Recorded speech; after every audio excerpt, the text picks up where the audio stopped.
Wir haben die Freiheit, dass wir unsere Interessen so offen ausleben können, wie es wahrscheinlich viele nicht können. Ja? Wenn es uns interessiert, probieren wir es aus. Und das war mit dem genauso. Also grundsätzlich bin ich aufgewachsen, eigentlich gleich am Fuß vom Hunger. Da ist mein Elternhaus, das ist ein kleiner Bauernhof.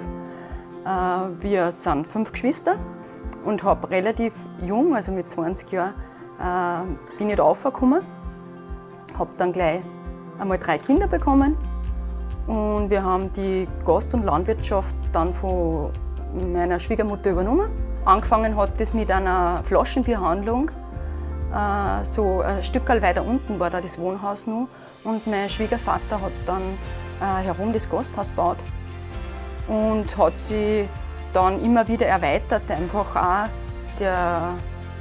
die Zeit bringt es, dass die Leute mehr Zeit haben und nach der Arbeit, nach einer sitzenden Arbeit einfach gern aufgehen.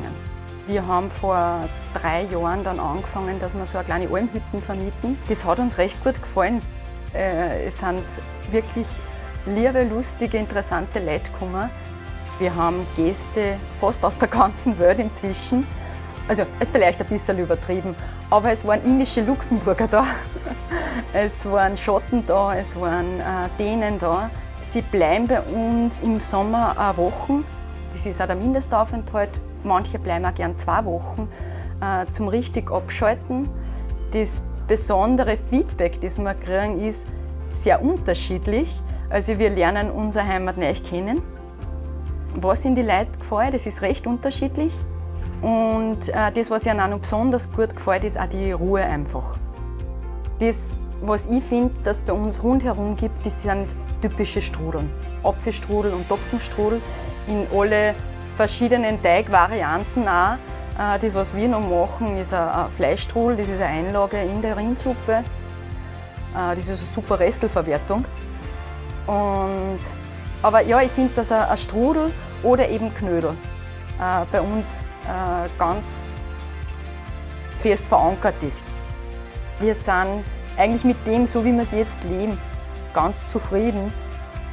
Wir können von dem gut leben, das passt für uns und eigentlich wollen wir auch nicht mehr. Wir wollen liebe Gäste, wir reisen selber auch recht gern und die schönsten Reiseerinnerungen haben wir dort, wo wir mit den Leuten was zum tun gehabt haben. Und das können wir da einfach auch voll miterleben oder viel miterleben, wenn es die Gäste auch wollen.